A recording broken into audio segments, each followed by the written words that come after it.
이번에 이제 그 처남이 있는 뉴저지 쪽에 다녀왔는데요. 거기에 간 김에 메트로폴리탄 미술관이라는 곳에 다녀왔습니다.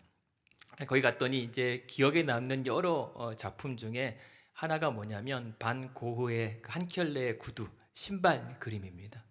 근데 왜 그 그림이 기억에 남냐면 많고 세련되고 화려한 구두도 있을 텐데 하필이면 그렇게 허름하고 낡아빠진 가죽 신발 그림이 그렇게 전시되었을까?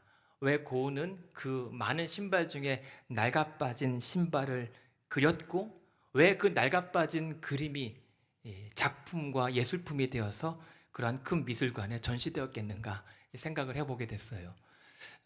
두 가지 이유일 것 같습니다. 하나는 반 고흐라고 하는 이 화가의 명성 때문일 것이고, 근데 그런 유명한 화가가 어쩌면 자신이 신었을 그 신발에 허름하고 낡아빠진 그 구두에 자신의 모든 인생의 애환과 슬픔과 땀과 그 모든 것을 담아냈기 때문에 그 진가를 알아본 사람들이 그 작품을 예술품으로 또 높여주고 또 그것을 보려고 많은 사람들이 몰려들었다라고 생각을 하게 됩니다.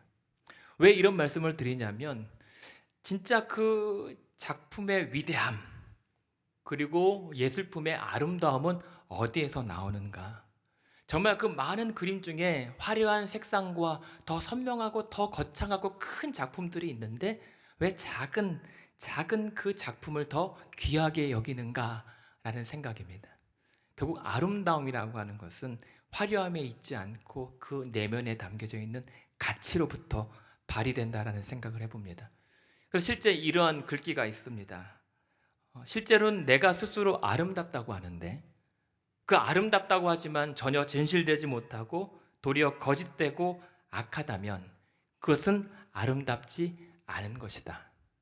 대신 반대로 자식을 길러내느라고 손이 다 부르트고 허리가 완전히 굽어져 버린 늙은 어머니의 모습이 덕스럽지 못한 미모의 연예인보다 더 아름답다. 이 말이 무엇이겠습니까? 아름다움은 외적인 것에서 드러나지 않고 그 내면에서 흘러나오는 스며드는 그 아름다움이 있다는 거죠. 근데 이 말씀을 드리는 이유 마찬가지입니다. 신앙도 그렇다는 거예요. 우리 성도들도 마찬가지고 교회의 아름다움도 그렇다는 겁니다. 신앙의 아름다움의 기준은 무엇입니까? 참되고 선함과 연결되어 있는 겁니다. 교회와 성도의 아름다움도 마찬가지입니다. 화려함과 번지르르함에 있지 않습니다. 그 아름다움에 선함이 있는가? 또 참됨이 있는가? 왜 그렇습니까? 하나님이 참되시고 선하시고 아름다운 분이시기 때문입니다. 하나님의 아름다우심이 바로 참됨과 선함이 연결되어 있기 때문입니다. 야고보서에서 말씀하고 싶은 행함의 목표가 그겁니다. 야고보서 말씀은 단순히 믿으면 그렇게 살아야 된다라고 하는 행함에 대한 말씀이 아닙니다. 행함보다 믿음에 대한 말씀입니다. 그리고 그 행함도 단순히 행동하고 살아내는 것이 아니라 그 행함 가운데 아름다운 선이 드러나야 된다는 겁니다. 그래서 이 선행을 통해서 궁극적으로 말씀이 우리에게 명령하는 것은 그러한 선행을 통해서 아름다운 공동체를 이루라는 것입니다.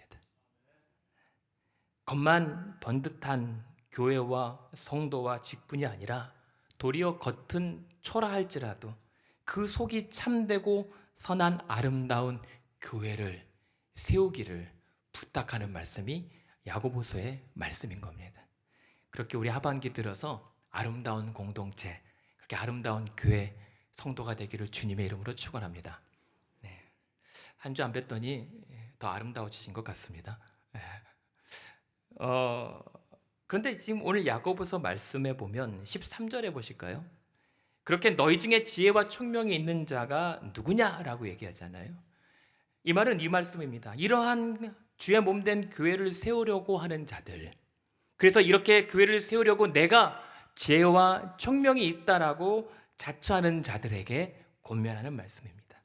너희가 정말 그렇게 주의 몸된 교회를 세우고 싶고 이를 위해서 내가 지혜가 있다고 하는가? 내가 믿음이 있다고 하는가? 내가 진리를 잘 안다라고 주장하는가? 그렇다면 증거를 보이라. 그 지혜와 총명의 증거가 세 가지가 있다는 겁니다. 13절 한번 같이 읽어볼까요? 시작. 너희 중에 지혜와 총명이 있는 자가 누구냐? 그는 선행으로 말미암아 지혜의 온유함으로 그 행함을 보일지니라. 아멘. 세 가지 증거가 수반되어야 정말 지혜와 총명이 있는 성도와 지도자라는 겁니다. 첫 번째, 믿음의 행함이 있어야 됩니다. 두 번째는 그 행함도 선함이 있어야 됩니다. 세 번째, 그 선행을 일으키는 지혜가 온유해야 된다라고 하는 것입니다. 그러니까 지금 이 야고보서 말씀에는 성령 충만을 드러내놓고 얘기하지 않지만 교회 안에서의 성령의 충만함이 있다면 교회 안팎 세상에서도 그와 더불은 지혜의 충만함이 뒤따라야 한다라고 하는 말씀을 하고 있는 겁니다. 왜 그렇습니까? 교회에서만 성령 충만하여 뜨겁게 예배 드릴지라도 세상 안에서 그 성령 충만함을 드러낼 수 있는 지혜가 없다면 그것은 허상에 불과하다는 겁니다.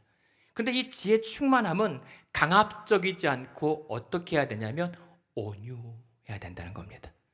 이 온유함이라고 하는 것은 성경에서 어떤 의미냐면 다른 사람에 대한 겸손과 배려입니다. 그러니까 다른 사람에 대하여 겸손할 수 있고 그런 사람을 배려할 수 있는 자가 지혜가 있는 자고 그가 진정 성령 충만한 자라는 말씀인 겁니다. 그런데 이 겸손과 배려한다고 하면 우리는 흔히 선입견이 뭐냐면 나약함, 약해 빠짐으로 우리가 이해하기 쉽지만 그러나 이 성경의 온유함은 나약함이 아니라 절제된 힘입니다. 오히려 강함입니다. 왜냐하면 이 온유를 우리가 누리기 위해서는 내 스스로를 통제할 수 있는 힘이 필요하기 때문입니다. 자기 통제와 이를 위해서 내가 나의 권리를 포기하고 내가 기꺼이 손해를 감수할 수 있는 용기가 필요하기 때문에 이 온유함은 힘입니다. 강함입니다. 그래서 온유하다라고 하는 것은 하나님 앞에 나는 철저히 무가치하다, 나는 아무것도 아님을 인정하고 그래서 하나님의 통제에 내 자신을 온전히 맡겨드리는 신앙 행위와 고백이 바로 온유한 겁니다. 그것이 바로 온유한 성도입니다. 그래서 이 온유한 성도의 모습은 사람들 가운데 있을 때는 한없이 겸손합니다. 부드럽습니다. 하지만 필요하다면 죄악에 대해서는 단호합니다. 그 지혜의 온유함의 가장 모범이 누구십니까? 바로 예수 그리스도. 그분은 모든 약자와 가난한 자들 앞에서 한없이 낮아지고 한없이 연약하고 겸손한 분이셨습니다. 그러나 필요하다면 하나님에 대항하는 죄에 대해서는 채찍을 들어서 성전을 청결케 하셨던 것처럼 단호하셨던 그분이 바로 그리스도의 온유함이었던 거죠. 그러니까 이 온유함이라고 하는 것은 결국 그렇습니다. 혼자 고립되어지고 명상으로 얻어지는 게 아니에요. 나는 온유하다, 온유하다. 자기 체면 걸잖아요. 그건 온유한 게 아닙니다. 자기 기만이죠. 온유하다는 것은 어디에서 드러납니까? 관계 속에서 드러나는 겁니다. 그래서 이 지혜의 온유함이라고 하는 것은 명상과 우리 안에서 갇혀서 참 부드럽네, 겸손하네 그것이 아니라 타인에 의해서 인정되어지고 받아들여지는 겁니다. 그래서 관계 속에서 드러나서 내가 강요하고 억지 부리지 않아도 나의 말과 행함을 통해 자연스럽게 상대에게 받아들여지게 되는 능력, 이게 온유인 거예요. 교회와 성도들이 구원의 진리와 하나님의 아름다운 오묘한 말씀의 신비를 주창해도 그것을 강요해서 믿지 않는다라고 구박하는 것이 아니라 그렇게 전하여도 그것이 거부감 없이 받아들여지고 진리가 스며들게 하는 힘, 능력, 그것이 바로 온유인 겁니다. 그것이 지혜의 온유함, 지혜의 충만함인 거죠. 그렇게 충만한 주의 성도들 되시기를 주님의 이름으로 축복합니다. 그래서 이러한 지혜의 충만함은 그러나 오늘 말씀에 따르면 번듯한 짝퉁이 있다는 겁니다. 짝퉁이요. 진짜 같은데 사실은 가짜. 지혜 같은 게 지혜가 아닌 게 있다는 겁니다. 그게 오늘 같이 읽었던 본문에는 무엇입니까? 땅 위의 지혜입니다. 그와 대조되는 지혜가 무엇입니까? 위로부터 난 지혜입니다. 그래서 이 땅 위의 지혜라고 하는 것은 빌립보서의 말씀에 근거하면 십자가와 원수지는 땅의 일을 생각하는 것이 땅 위의 지혜입니다. 그래서 교회 안에서 드러나는 땅 위의 지혜는 결국 무엇을 따르게 되어 있냐면 세속적 가치를 따를 수밖에 없습니다. 그래서 이 지혜가 과연 우리 안에서 진짜인지 가짜인지 땅의 지혜인지 하늘의 지혜인지를 우리가 구별할 수 있는 기준을 오늘 말씀이 우리에게 제시해요. 여러분 잘 듣고 우리의 지혜가 과연 땅의 것인지 하늘의 것인지 한번 분별해 보십시오. 자, 이 땅 위의 지혜는 첫 번째 뭐가 나타나냐면 시기와 다툼이 있습니다. 14절 같이 읽어볼까요? 시작. 그러나 너희 마음속에 독한 시기와 다툼이 있으면 자랑하지 말라. 진리를 거슬러 거짓말하지 말라. 참 옳아 보이고 그리고 진리처럼 보이지만 아무리 그것이 맞는 주장이라 할지라도 그 일에 시기와 다툼이 있으면 그것은 거짓입니다. 여기서 보면 독한 시기라고 하잖아요. 독한. 이것은 진짜 독초입니다. 삼키면 쓰고 죽을 수밖에 없는 적대감, 반감입니다. 시기는 잘 아는 것처럼 경쟁심과 질투입니다. 독한 시기로 성도를 바라보는 겁니다. 적대감으로 성도를 대하는 겁니다. 나의 형제와 자매가 아니라 나의 경쟁자로 여기는 겁니다. 그래서 다툼이 일어납니다. 여기서 다툼이라는 말은 야망, 야심이라는 뜻입니다. 개인적인 야망을 실현하기 위해서 그 그룹을 만들고 내 편을 만들어 자꾸 분리시키려고 합니다. 나누려고 합니다. 만약 그 일이 일어난다면 그것은 거짓 지혜라는 것입니다. 실제 헬라 문헌에 이 다툼이라고 하는 단어는 불공정한 방법과 수단을 강구하여서 정치적인 야망을 이루고자 하는 데 쓰이는 용법입니다. 이게 어디서 일어난 일입니까?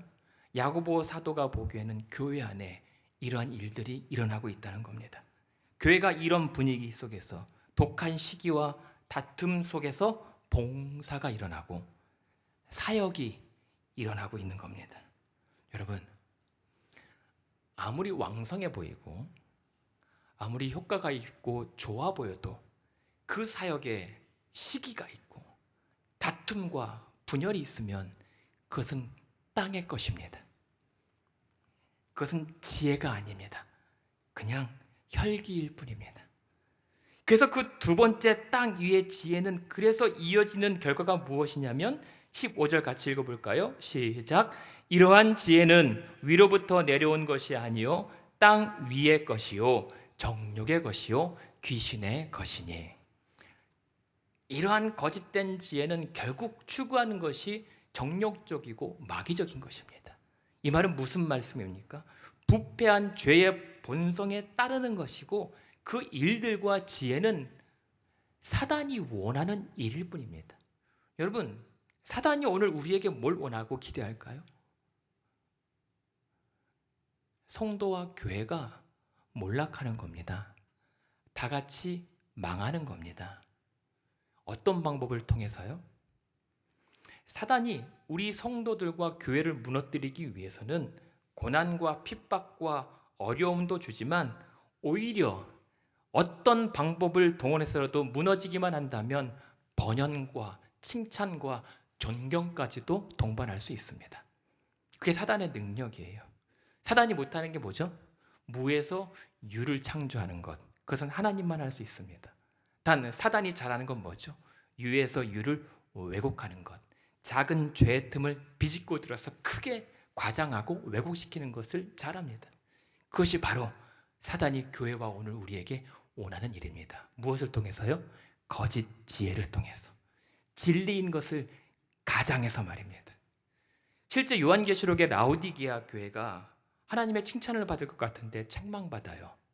사람들에게는 존경받고 정말 잘 나가고 부흥하는 교회처럼 보이는데 하나님의 말씀은 뭐라고 경고합니까? 너희가 부요하지. 그러나 너희가 부요하다는 이유로 너희가 부족함, 문제가 없다고 착각하여 눈이 멀었구나 라고 책망하는 겁니다. 그러니까 지금 이 말을 오늘 본문에 대입하면 우리가 교회 안에서 신앙생활 안에서 진리를 위한다고 요란하고 그렇게 왕성한데 실제 시기와 다툼이 일어나는 이유는 뭘까요? 하나님 나라 사역을 한다고 하는데 하나님의 일이라고 분명 확신하고 말씀에도 기록되어 있는데 왜 거기에 시기와 다툼이 일어날까요? 그것은 애초 진리가 아니라 진리를 둘러싼 욕망이 개입되어 있었기 때문인 겁니다. 여러분 놀랍지 않습니까? 사단이 예수님을 유혹할 때 뭘 동원합니까? 하나님의 말씀을 동원합니다. 그러므로 땅 위에 지혜가 교회 안에 스며들 때 내가 거짓이네 사단이네라고 자처하고 나타나지 않습니다. 하나님의 말씀과 천사로 위장하여 드러나는 거죠. 그것이 지혜와 진리인 척하고 말입니다. 그래서 세 번째, 이 거짓된 지혜가 우리 안에 들어왔을 때 어떠한 일들이 일어납니까? 16절 같이 읽어볼까요? 시작. 시기와 다툼이 있는 곳에는 혼란과 모든 악한 일만 있을 뿐이다는 겁니다. 퀴즈 한번 낼까요? 인류 최초의 시기와 다툼의 사건은 무엇일까요? 가인과 아벨 정답! 이따 끝나고 제가 안아드리겠습니다. 인류 최초의 시기와 다툼의 사건은 가인과 아벨이죠. 근데 그 가인과 아벨의 사건의 결말은 무엇입니까? 형 가인이 동생 아벨을 시기하여 결국 쳐 죽인 겁니다. 살인이에요. 그로 인한 결과는 무엇입니까? 동생도 죽고 자신도 멸망에 빠지게 되는 겁니다. 무슨 말씀을 드리고 싶습니까? 모든 시기와 다툼에 있는 곳엔 혼란과 모든 악한 일이 있다라고 하는 것은 결국 뭡니까? 그렇게 서로 시기하고 다투되 그러다가 결국에는 상대가 죽고 나도 죽어야 끝난다는 겁니다. 모든 종류의 악이 존재하며 모든 죄의 종말이 바로 이 거짓된 지혜로 말미암아 비롯된다는 거죠. 그러니까요, 이 일이 지혜라는 이름으로 교회에서 더 교묘하고 치열하게 이루어질 수 있다는 사실을 경고하는 거예요. 진리, 봉사, 헌신, 충성이라고 하는 구호로 시기, 다툼, 정죄, 분열이 일어난다는 겁니다. 이것은 지혜가 아닙니다. 진리도 아닙니다. 왜 그렇습니까?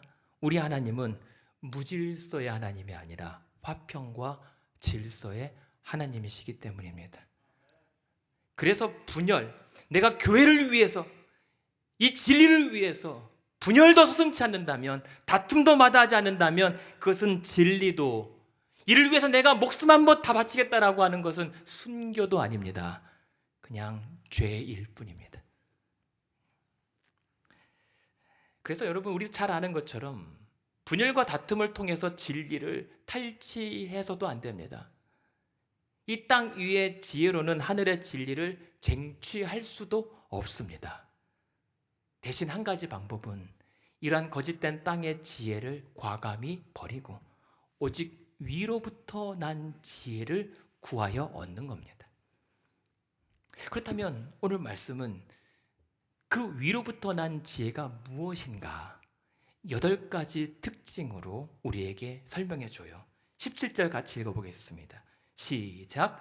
오직 위로부터 난 지혜는 첫째 성결하고 다음에 화평하고 관용하고 양순하며 긍휼과 선한 열매가 가득하고 편견과 거짓이 없나니. 아멘. 그러니까 이 위로부터 난 지혜는요, 거창하지 않아요. 아주 소소하고 개인적입니다. 근데 개인적이면서도 관계적입니다. 공동체적이에요. 그리고 이 위로부터 난 지혜라고 해서, 하늘의 지혜라고 해서 뭐 초월적이거나 추상적이지 않습니다. 실질적입니다. 실제적이에요. 왜 그렇습니까? 첫 번째, 성결입니다. 개인의 성결이 가장 그 모든 지혜의 첫걸음이라는 말입니다. 이 성결은 시기심과 다툼이 없는 순전한 상태입니다. 좀 전에 땅 위의 지혜는 내 안에 성결함이 아니라 시기와 다툼의 욕망이 있었던 겁니다. 그러나 위로부터 난 지혜는 나의 정욕은 없습니다. 시기심과 다툼 대신에 오직 하나님의 성품을 참여하는 그러한 간절함만 있는 겁니다. 거룩. 그래서 그런 하나님 성품에 참여하는 성결함으로 이어지는 결과가 무엇입니까? 다음에 화평과 관용입니다. 상대에 대하여 너그럽습니다. 안 싸워요. 싸움을 걸어도 싸움이 붙여지지 않습니다. 오히려 관용합니다. 너그럽고 용서하고 화해에 힘을 씁니다. 여러분 혹시 용서가 필요하고 화해가 필요한 분들 계십니까? 용서하시고 화해하시길 바랍니다. 그랬을 때 이어지는 게 무엇입니까? 양순입니다. 양순이 뭐냐면요, 잘 설득되는 거예요. 귀가 얇은 게 아닙니다. 이 양순은 뭐냐면 어떤 말이든지 그 사람의 의견에 화를 내지 않습니다. 오히려 그 사람의 입장에서는 충분히 그렇게 말할 수도 생각할 수도 있겠구나라고 이해하는 겁니다. 그래서 하나님의 영광과 덕을 위해서라면 나와 의견이 달라도 그 차이를 얼마든지 수용할 수 있는 넉넉함, 이것이 양순입니다. 그러니 그 다음에 이어지는 것은 무엇입니까? 긍휼과 선한 열매가 뭐라고 합니까? 가득할 수밖에 없는 겁니다. 긍휼이라고 하는 게 무엇입니까? 나의 행동으로 나타나는 이웃 사랑이죠. 그 이웃에 대하여 어려움에 공감하고 이해하고 그 문제를 해결하기 위하여 같이 힘쓰고 돕는 것, 그것이 긍휼입니다. 그 하나님의 긍휼하심 때문에 우리가 구원받은 것처럼 우리의 긍휼로 그 이웃의 어려움이 극복되어지는 것, 그것이 긍휼입니다. 그랬더니 결국 무엇이 가득합니까? 선한 열매가 찰 수밖에 없는 겁니다. 그랬을 때 마지막에 이어지는 사람과의 관계, 성도 간의 관계는 무엇이죠? 편견과 거짓이 없습니다. 나이가 드니까 사람을 볼 때마다 경험했던 사람들의 캐릭터가 겹칠 때 당신은 이런 사람 같군, 그 사람은 이런 사람과 비슷하라고 하는 선입견이 자꾸만 생기더라고요. 그런 편견 없이 있는 그대로 하나님의 형상을 따라 지음받은 귀한 존귀한 영혼으로 받아들여지게 되는 거예요. 그래서 그 사람에 대하여 거짓과 위선을 떨 필요 없이 있는 그대로 받아들이고 맞이하게 되는 겁니다. 이게 진짜 위에서부터 내려온 지혜의 결과라는 말입니다. 우리는 위로부터 온 지혜면 뭔가 대단한 능력과 뭔가 놀라운 신비로운 현상이 있을 것 같잖아요. 그런데 그런 현상과는 거리가 멀게 오히려 이런 위로부터 난 지혜를 입은 지혜자는 옆에 있는 사람을 사랑한다는 거예요. 뒤에 있는 성도를 편견 없이 있는 그대로 안아준다는 거예요. 이게 진짜 지혜라는 겁니다. 이게 진짜 하늘로부터 내려온 지혜로 세워지는 성도와 교회의 모습이라는 겁니다. 여러분 생각해도 얼마나 아름답습니까? 교회에 왔는데요, 아무런 사심이 없어요.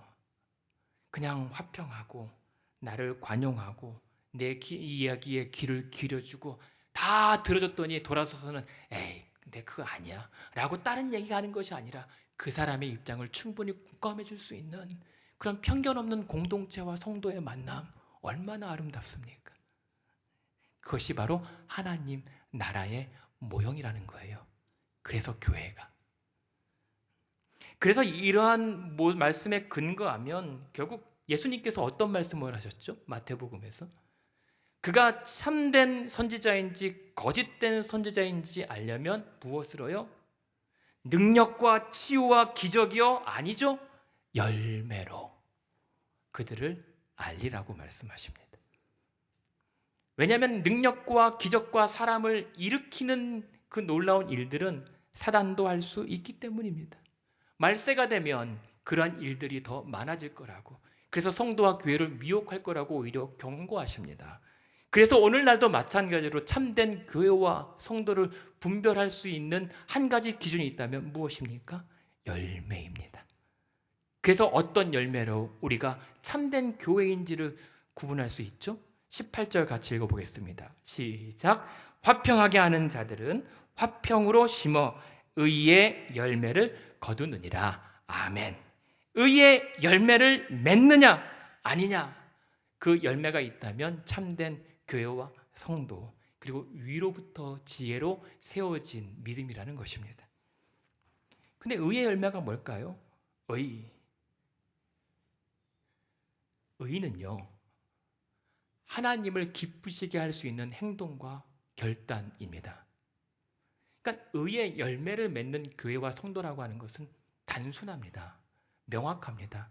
하나님께서 기뻐하시는 교회, 하나님 마음에 합한 성도, 그것이 참된 교회의 기준이라는 거예요. 그런데요, 그 열매를 맺기 위해서는 무엇으로 씨를 뿌려야 되죠? 18절에 보십시오. 화평하게 하는 자들은 화평으로 심어 의의 열매를 거둔다는 겁니다. 이 하나님을 기쁘시게 하고 만족하게 하는 이 열매를 맺는 참된 교회가 되기 위해서는 한 가지, 화평의 씨앗을 뿌리는 겁니다. 정쟁과 시기와 다툼이 아니라, 그 진리로 경쟁함과 열심도 아니라, 그 모든 하나님의 일 가운데 화평케 됨으로 말미암아 거기에 열매가 맺게 되어 있다는 겁니다.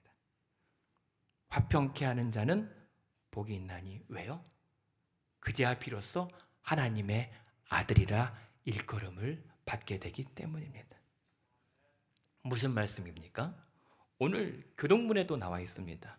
너희가 서로 사랑할 때에 비로소 너희가 내 제자라고 인정받게 될 것이다. 이 교회가, 우리의 신앙과 성도들의 사이가 화평케 될 때 복된 교회와 성도이며 진정한 하나님의 백성들이라 불리움을 받게 될 것이라는 겁니다. 그러한 의의 열매 맺는 교회 되기를 주님의 이름으로 축복합니다. 네. 그래서 이 말씀을 누가 썼냐면 야고보 사도가 기록해요. 근데 야고보 사도가 누구냐면 사도행전 15장과 21장에 보면 이 사람 자체가 화평의 사도예요. 처음에 예루살렘 공의회 때 유대인과 이방인들이 갈등을 빚을 때 서로를 화평시키려고 애썼던 사도가 야고보예요. 그리고 나중에 바울을, 예루살렘 교회와 바울이 서로 갈등을 겪을 때 중지하고 화평을 이루게 하려고 애썼던 사도가 바로 이 야고보 사도입니다. 이 야고보 사도가 안타깝게도 흩어져 있는 모든 교회들 안에 시기와 다툼이 일어난다는 소식을 듣게 되는 거예요. 그래서 그 누구인지를 밝히지 않고 지금 이 야고보가, 그러나 우리가 주 안에서 서로 화평해야 한다라고 강조하고 호소하고 있는 거예요. 시기와 다툼이 아니라 하늘로부터 인한 지혜를 구하라. 진리 좋다. 하나님의 말씀과 복음의 교리도 좋다. 그러나 그 복음의 교리로 분열과 파당이 일어난다면 더 이상 그것은 복음으로서의 능력을 잃은 것이다. 거기에 생명이 없다는 거예요.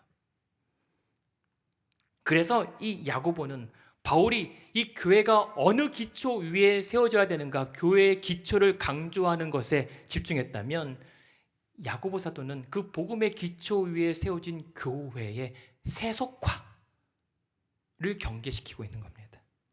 복음도 좋고 예식도 좋고 모든 교리의 진리의 수호도 필요한데 그것 때문에 서로 경쟁하고 정죄하고 분열을 일으킨다면 주의 십자가의 복음으로 오히려 주의 몸을 찢어내는 것과 다르지 않다는 겁니다. 복음으로, 주의 말씀으로 주의 몸된 교회와 주의 몸을 찢어내고 분열시키는 것은 복음이 아닌 겁니다. 그래서 이 야고보서를 잘 보시면 성령 충만이라는 말을 드러내놓고 하지 않아요. 대신에 성령 충만을 세 가지 현상으로 대치합니다. 그것이 뭐냐면 말씀, 행함, 지혜로 나타나는 것이 성령 충만의 결과라고 강조하고 있는 거예요. 여러분 정말 우리 각자가 성령 충만한 성도라고 자처하십니까? 그런 성령 충만한 교회이길 원하십니까? 그렇다면 말씀과 그 말씀에 따른 행함과 그 행함에 선함이 깃들고 그로 말미암아 하나님 지혜의 온유함을 증거할 수 있어야 되는 겁니다. 그래서 당부하는 건 뭐냐면 그러니 이 지혜의 충만함으로 부디 하나님 마음에 합한 교회를 세워 가달라고 부탁하는 말씀이 오늘 본문 말씀인 거예요. 그리고 이 말씀을 통해서 저와 여러분에게 이 하반기에 부탁하시는 명령이기도 합니다. 하나님 마음에 합한 교회를 세우다오. 지난 주일에 다른 한 뉴저지의 큰 교회에서 예배를 드렸어요. 워낙 소문으로도 자자한 교회고 확실히 갔더니 찬양부터 구성부터 다르긴 하더라고요. 그런데 그 담임 목사님이 광고 중에 이런 말씀을 하셔요. 이제 하반기입니다. 이제 하프타임이니까 하반기에 더 부흥을 위해 열심히 뛰어봅시다. 그러면서 드는 생각이 뭐냐면 이 교회도 계속 부흥을 충분히 큰 것 같은데 또 부흥을 구하는구나. 그러면서 조심스러운 마음이 들었던 게 뭐냐면 하나님, 염치 없지만 나도 부흥을 다시 한번 바라도 될까요? 라는 마음이 들더라고요. 왠지 언젠가부터 하나님 앞에 교회의 부흥을 구한다는 것이 죄송스럽고 송구스러운 마음이 들어왔기 때문에 사실 제가 회복을 넘어 부흥을 위해서 기도하지만 하나님 앞에 날마다 부끄러운 마음이 들었던 건 사실입니다. 하나님 주신 은혜와 복을 감당하지 못하고 걷어차는 상황에서 하나님, 내가 다시 염치 없이 부흥을 바라도 될까요? 이런 조심스러운 마음이 들더라고요. 그러면서 한참 이후로도 생각을 하게 됩니다. 그러면서 어떤 생각이 드냐면 하나님께서 제게 이런 생각을 하게 하시는 것 같아요. 네가 바라는 부흥이 뭐냐? 그렇다면 네가 구하는 부흥이 어떤 부흥인가? 이러한 질문 앞에 한참 고민할 수밖에 없었던 건 뭐냐면 이전 같으면 하나님, 이 교회처럼 우리도 이러한 시스템이 있었으면 좋겠고, 아니 저 교회처럼 이러한 어떤 다양한 사역들이 일어났으면 좋겠습니다. 이것도 가져가고 저것도 가져가서 교회에 한번 도입해 보겠습니다 라고 했단 말입니다. 근데 신기한 거는요, 이번에는 하나도 그 교회의 큰 규모와 분주함과 사역이 전혀 부럽지 않았다는 거예요. 심지어 그 유명한 찬양 사역자의 찬양조차도 전혀 와닿지 않는 건 아니라 부럽지 않은, 오히려 우리 교회가 너무나도 그립고 이 교회에서 예배드리고 싶은 마음이 더 커져요. 그렇다면 내가 바라는 부흥은 그러한 규모적인 게 아닌 것은 분명한데 하나님, 그럼 내가 하나님 앞에 구해야 될 부흥의 모습은 뭘까요? 라고 하면서 사실 돌아오는 길에 오늘 이 본문 말씀을 계속 묵상하면서 왔단 말입니다. 그러면서 지금 제가 얻은 한 가지 대답은 하나님, 나중 일은 잘 모르겠습니다. 하지만 당장 바라는 부흥이 있습니다. 우리 교회가 시기와 다툼 없이 성결과 간용과 긍휼로 이 화평의 열매를 맺는 교회 되게 해주십시오.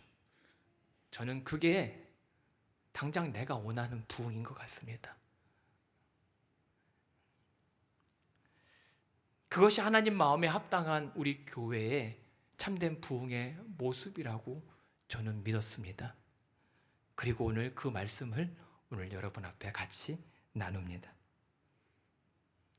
여러분, 위로부터 난 지혜의 8가지 특징은 우리가 잘 아는 것처럼 성령의 8가지 열매와 비슷해요.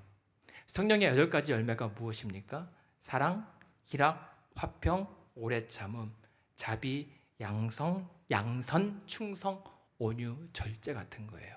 이 성령의 열매는 무엇입니까? 타고난 천성 기질에 의한 것이 아닙니다.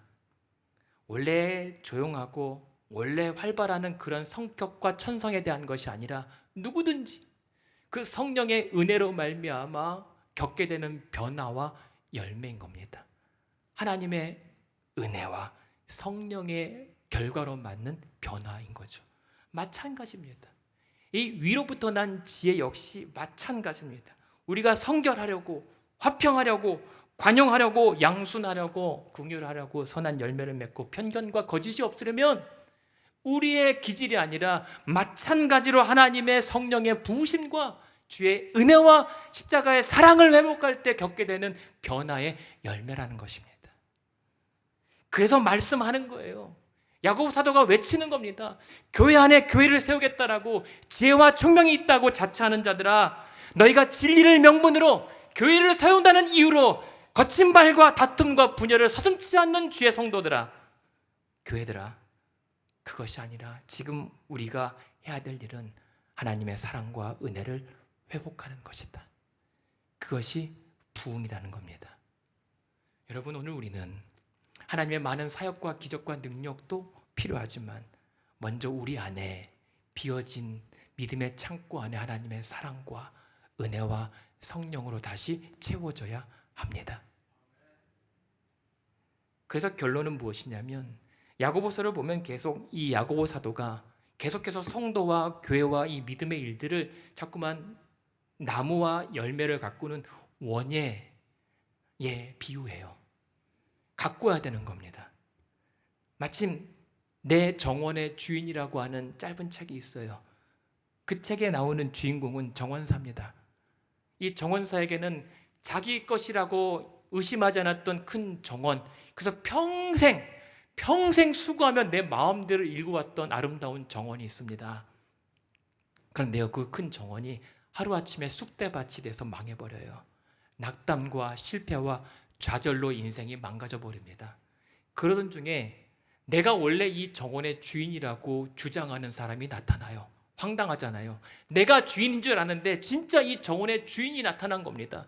그래서 뜻하지 않게 그 진짜 주인이라고 하는 자와 40일간 동행하면서 원래 이 정원사가 회복과 변화를 경험하게 돼요. 맞습니다. 여러분, 이 교회는 원래 우리 게 아닙니다. 이 교회는 우리를 도리어 씨앗으로 심어서 합당한 열매를 맺도록 하신 우리 진짜 주인님의 정원 같은 겁니다.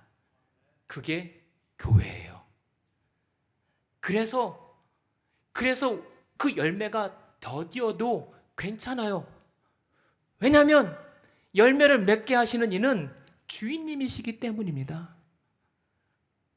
그래서 우리가 할 일은 그 주인님과 동행하면서 그 주인의 열매가 맺혀지기까지 우리가 화평의 토양을 유지하는 일, 그래서 그 주인님이 하시는 일들을 떠받쳐 드리는 일이 우리가 하는 일이고, 그것이 열매 맺는 길입니다. 그래서 그 열매가 늦춰지고 더딜지라도 괜찮은 이유는 늦춰진 시간만큼 열매될 우리가 더욱더 단단해지고 무르익어갈 것이기 때문에 괜찮아요. 우리가 힘쓸 일은 우리가 튼실하고 아름다운 열매 되는 것입니다. 부디 이 주인님의 정원을 시기와 다툼의 땅 위의 것으로가 아니라 위로부터 난 지혜로 온유와 화평 가운데 말씀과 은혜와 사랑으로 가꾸면서 열매가 되길 바라고, 또 열매를 맺는 화평의 정원사들 되기를 우리 지혜의 온유한 모험 되신 예수님의 이름으로 축원합니다.